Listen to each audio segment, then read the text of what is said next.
Para que a bexiga ela funcione adequadamente, é preciso que toda a inervação esteja íntegra. Tanto a inervação que vai da bexiga para a medula, quanto da medula para o cérebro. Quando há alguma alteração neurológica em que essa condução nervosa esteja alterada, nós dizemos então que há uma bexiga neurogênica. Como é que se manifesta clinicamente a bexiga neurogênica? Com sintomas como incontinência urinária, como retenção de urina, com sintomas como urgência para urinar, ter que sair correndo para ir ao banheiro, e muitas vezes ela é diagnosticada após episódios de infecção urinária. A bexiga neurogênica em criança ela tem várias causas. A causa mais frequente, que acontece 90% das vezes, é a mielomeningocele, que é quando a medula ela nasce para fora do corpo por um defeito do fechamento do tubo neural que acontece no primeiro mês da vida intrauterina. Há outras causas de bexiga neurogênica, além da mielomeningocele, como o traumatismo raquimedular, que são traumas na região espinhal e que podem atingir os nervos que controlam a bexiga. Muitas vezes acidentes vasculares cerebrais, vulgarmente chamado de derrame, quando há rupturas de vasos no cérebro. Mas outra causa frequente é a paralisia cerebral, quando há danos do ponto de vista neurológico da criança durante o parto, e muitas vezes essas crianças elas são afetadas do ponto de vista neurológico, comprometendo também a função da bexiga. Eventualmente, as crianças são acometidas por mielite, que são inflamações da medula espinhal. Em nosso meio existem duas causas que são prevalentes, uma é a esquistossomose e a outra é a infecção pelo HTLV. Qual é a importância, então, de tratar ou diagnosticar a bexiga neurogênica? Uma e muito importante é preservar a vida da pessoa. Preservar a vida, no caso da bexiga neurogênica, significa preservar os rins. Preservar os rins nós conseguimos por meio de evitando infecções urinárias, evitando inflamações renais e reduzindo a pressão na bexiga.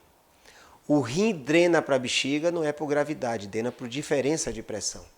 Se a pressão na bexiga estiver muito aumentada, e isso pode acontecer na bexiga neurogênica, o rim então ele vai dilatar e pode entrar em sofrimento. Além de preservar a vida, nós temos que pensar em dar qualidade de vida. Dar qualidade de vida significa deixar a pessoa continente. Nós percebemos que muitos pacientes ou muitas pessoas que têm bexiga neurogênica acham que ser incontinente seria praticamente o destino de uma pessoa com problemas neurológicos. Isso não é verdade.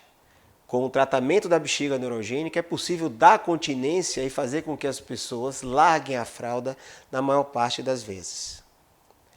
Para dar o diagnóstico de bexiga neurogênica, é importantíssimo avaliar os rins e avaliar a bexiga. Nós podemos avaliar os rins por meio de cintilografias renais, que são exames de imagem por medicina nuclear, que nós podemos quantificar a função renal e saber se há cicatrizes ou não por conta de infecções.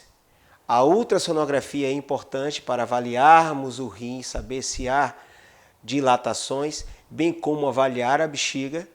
Pessoas com bexiga neurogênica tendem a aumentar a espessura da parede da bexiga, não só porque os músculos eles fortificam, o detrusor é o músculo da bexiga, ele pode ficar hipertrofiado, mas também a bexiga neurogênica, ou na bexiga neurogênica, é comum haver deposição de colágenos que vão dar uma bexiga mais fibrosada e com isso aumentar também a espessura da parede.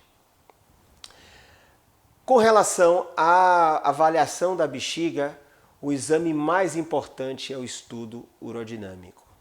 O que é o estudo urodinâmico? Basicamente é a passagem de uma sonda na bexiga, ou de duas sondas na bexiga, e uma sonda no canal retal, a fim de medir a pressão na bexiga tanto no enchimento quanto no esvaziamento, e medir a pressão abdominal para sabermos como que o abdômen está se comportando e que a medição das pressões vesicais ou das pressões da bexiga elas sejam mais fidedignas.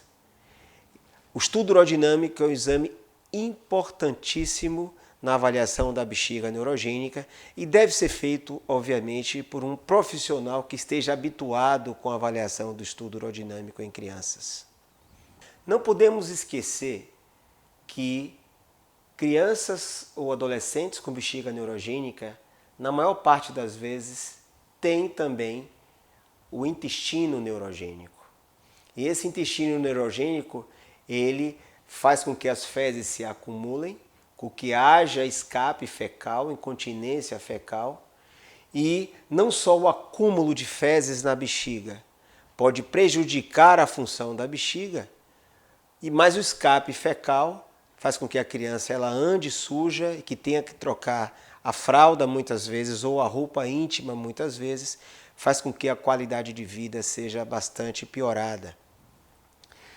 No tratamento do intestino neurogênico, medidas como laxativos ou lavagens por via retal são muitas vezes necessários e caso essas medidas mais conservadoras elas não cumpram o seu papel, ou seja, não tratem o paciente, outras medidas cirúrgicas podem ser lançadas mão. A bexiga neurogênica ela precisa ser tratada. Precisa ser tratada para preservar a vida da pessoa e para dar qualidade de vida. Ou seja, evitar inflamações renais ou dano renal e diminuir as pressões dentro da bexiga. Isso pode ser feito por meio de medicações. Existem medicações que agem na parede da bexiga, fazendo com que a bexiga ela relaxe, impeça que contraia involuntariamente, que se chama de hiperatividade detrusora. Detrusor é o músculo da bexiga, ou seja, uma hiperatividade da bexiga, bem como essas medicações podem reduzir a pressão da bexiga, diminuindo a chance de infecção urinária e de dano renal. Uma outra forma de tratamento da bexiga neurogênica, que foi idealizada por Jack Lapides em uma publicação bem no início da década de 70, que mudou a vida da maior parte das crianças e adolescentes com bexiga neurogênica, que é o cateterismo intermitente limpo.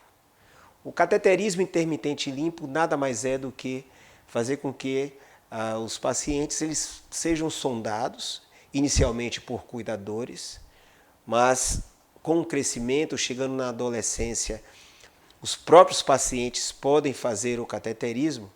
E o intuito do cateterismo intermitente é deixar a bexiga vazia regularmente, normalmente em intervalo de 4, 5 a 6 horas. O cateterismo intermitente, que deve ser limpo, não precisa ser estéril, ele tem a função de reduzir a pressão da bexiga e muitas pessoas ficam continentes somente com a realização desse método. Nós percebemos que muitos pais ou médicos ficam preocupados achando que o cateterismo intermitente limpo ele é um fator de risco de infecção. Eu sempre digo que é ao contrário. Não fazer o cateterismo sim é um risco. Quando nós não fazemos o cateterismo intermitente, essa bexiga ela fica sempre repleta e com a possibilidade de crescimento bacteriano e infecções urinárias de repetição. A simples instituição do cateterismo intermitente reduz bastante o risco de infecção urinária.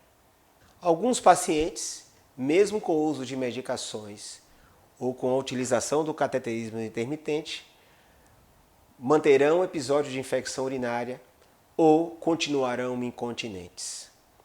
Nesses casos, intervenções podem ser realizadas pelo urologista e principalmente intervenções baseadas na injeção de toxina botulínica na bexiga, sim, a mesma toxina que é usada para estética facial por algumas pessoas, na bexiga pode fazer com que interrompa as contrações involuntárias da musculatura detrusora, ou seja, da musculatura da bexiga, e reduzir a pressão dentro do órgão.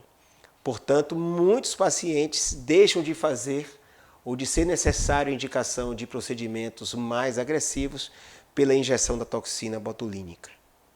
Entretanto, quando a toxina botulínica ela não tem indicação, ela não cumpre o efeito que nós esperamos, medidas cirúrgicas outras podem ser tentadas, como por exemplo a ampliação da bexiga com o intestino. É possível sim abrir a bexiga, reconfigurar o intestino e fazer com que uma porção da alça intestinal ela adicione ou acrescente a função do órgão, fazendo com que haja uma redução da chance de infecção urinária e também uma diminuição da pressão da bexiga.